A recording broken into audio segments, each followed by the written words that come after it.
Kisah ini dikumpulkan daripada pelbagai sumber, tidak dapat diketahui kesahihannya. Anggap sahaja sebagai satu hiburan. Anda sedang menonton Kupi-Kupi Go Seram.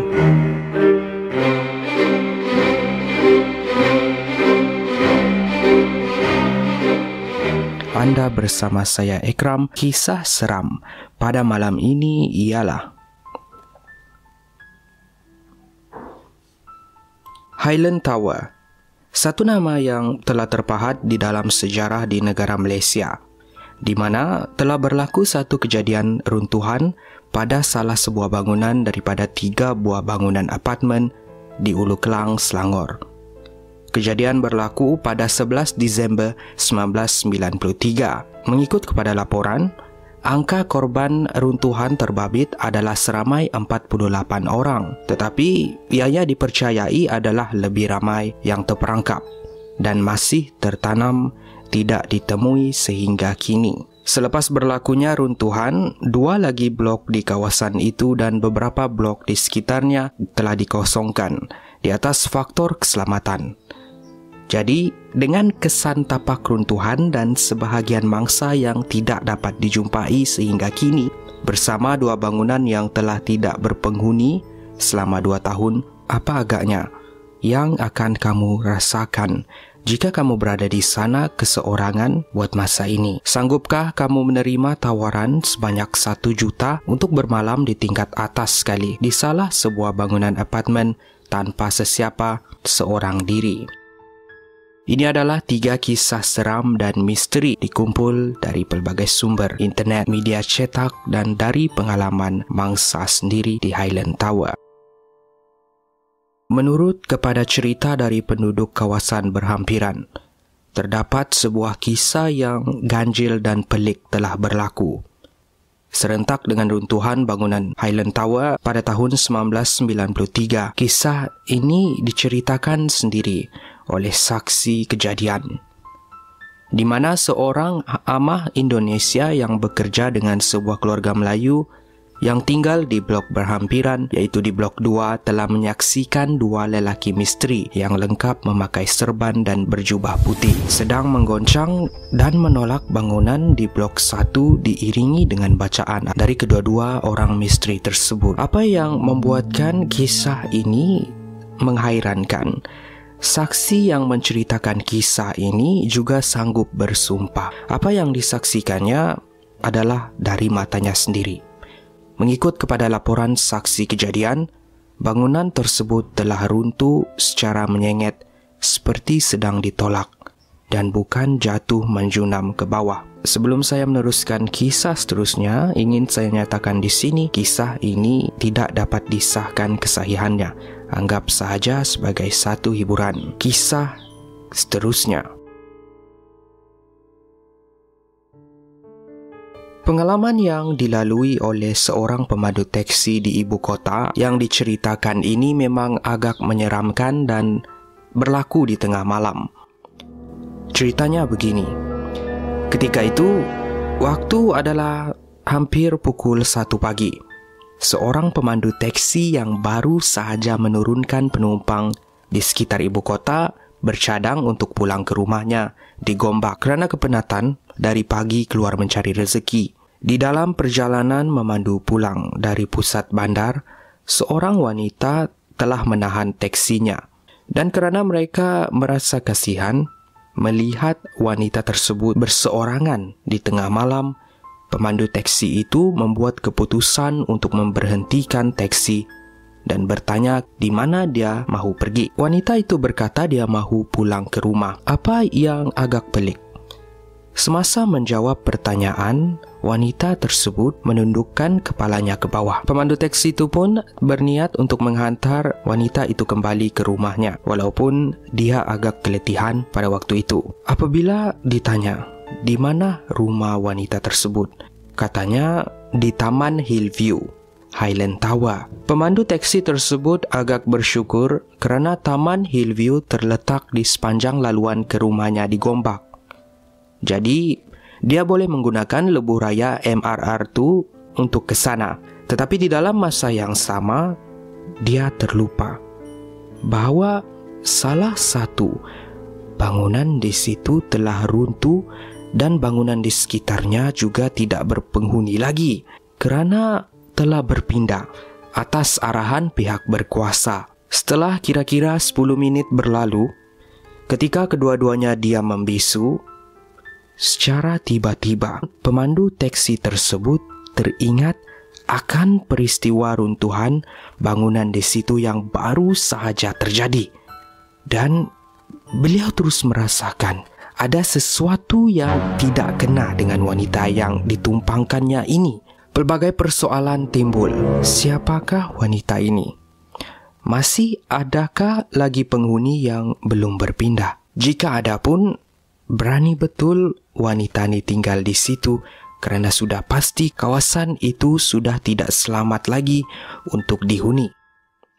Oleh kerana keinginannya yang begitu kuat untuk mengetahui siapa wanita itu, pemandu teksi itu terus bertanya setelah sampai ke destinasi. Cik masih tinggal di sini? Lebih kurang dalam 30 saat. Sunyi tanpa jawapan. Wanita itu menjawab, masa bangunan turun tu, saya ada di dalam dan kedua-dua kaki saya telah putus. Cuba abang tengok kaki saya ni. Kudung dan berdarah kan? Pemandu teksi itu tidak mahu melihatnya, tapi kepalanya tetap menoleh ke belakang di kerusi penumpang dan dia seakan-akan tidak percaya dengan apa yang dilihatnya. Kedua-dua kaki wanita itu memang kudung dan dipenuhi darah. Lututnya lemah, kakinya tidak bermaya lagi untuk menekan pedal minyak.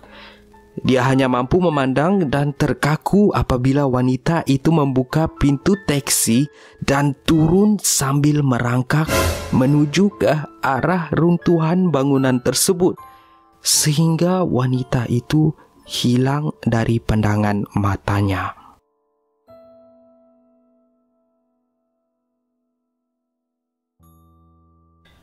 Beberapa tahun yang lalu, sekumpulan 4 orang pemuda dari kawasan sekitar Kuala Lumpur telah memutuskan untuk melawat tapak runtuhan di Ulu Kelang.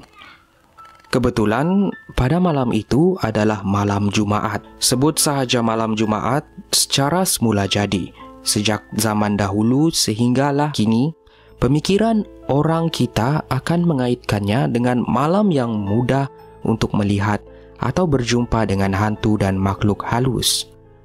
Mereka menaiki sebuah kereta untuk sampai ke sana dan mangsa yang digelarkan sebagai Afiq turut bersama mereka. Pada waktu itu, Afiq duduk di bahagian belakang bersama seorang lagi rakannya. Apabila sampai ke destinasi, mereka berpecah, berjalan sambil mengambil gambar dan berkumpul semula di tempat kereta diletakkan kira-kira 20 minit kemudian.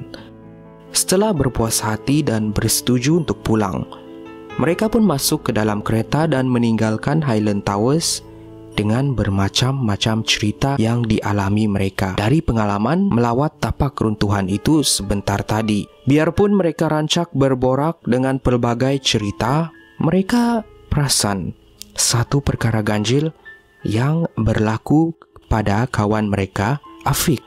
Afiq tidak bercakap walaupun sepatah perkataan sejak dari tadi.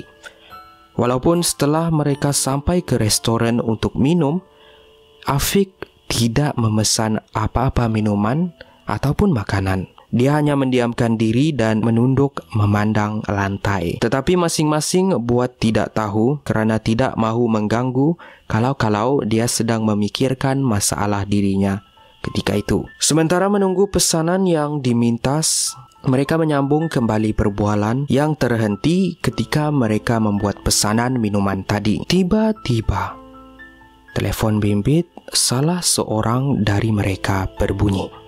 Apabila melihat nama yang terpapar di skrin panggilan pemanggil, dia kehairanan kerana panggilan tersebut dibuat dari telefon bimbit Afiq yang pada waktu ini tengah duduk di sebelahnya. Kenapa Afiq meneleponnya sedangkan dia berada di sebelah? Afiq hanya mendiamkan diri.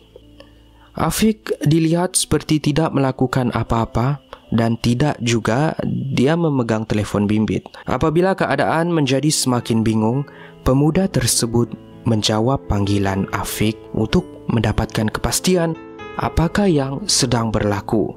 Setelah menjawab panggilan tersebut, jelas kedengaran suara pemanggil adalah Afiq dan telah membuatkan mereka semua terkejut dan serentak memandang ke arah Afiq yang pada waktu itu sedang membisu. Pelbagai persoalan yang bermain di minda mereka. Siapakah Afiq yang sebenar? Adakah yang menelepon ataupun yang sedang duduk di sebelah mereka? Selepas membuat pengesahan dan yakin yang menelepon adalah Afiq yang sebenar, mereka segera meninggalkan tempat tersebut, meninggalkan makhluk yang menyerupai Afiq di kedai makan berseorangan. Mereka memecut dan kembali ke Highland Towers untuk menjemput rakan mereka, Afiq yang sebenar. Semua di dalam keadaan yang takut membaca surah-surah suci untuk mengelak daripada diganggu ataupun dikejar oleh makhluk yang baru saja mereka tinggalkan. Apabila sampai di Highland Tower, Afiq dalam keadaan yang marah masuk ke dalam kereta. Semua hanya berdiam diri dan masih membaca surah. Mereka pun berlalu pergi.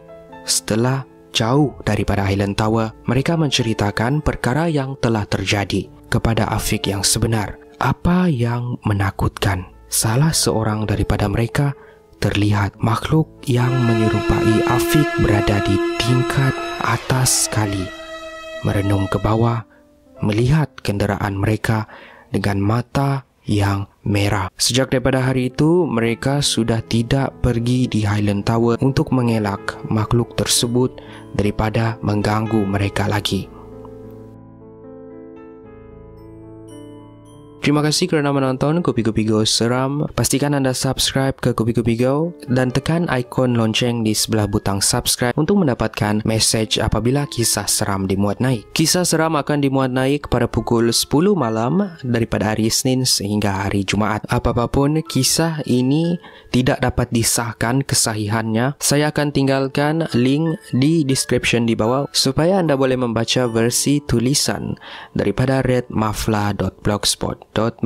Saya jumpa anda untuk kisah seram pukul 10 malam esok. Kopi-Kopi Go menarik setiap hari.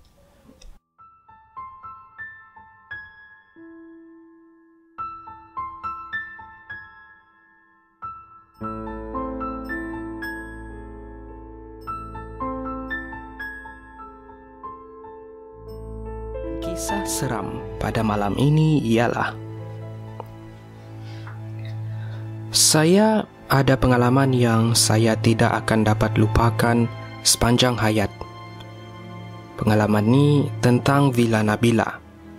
Kejadian ini berlaku lebih kurang beberapa tahun yang lepas. Ketika itu umur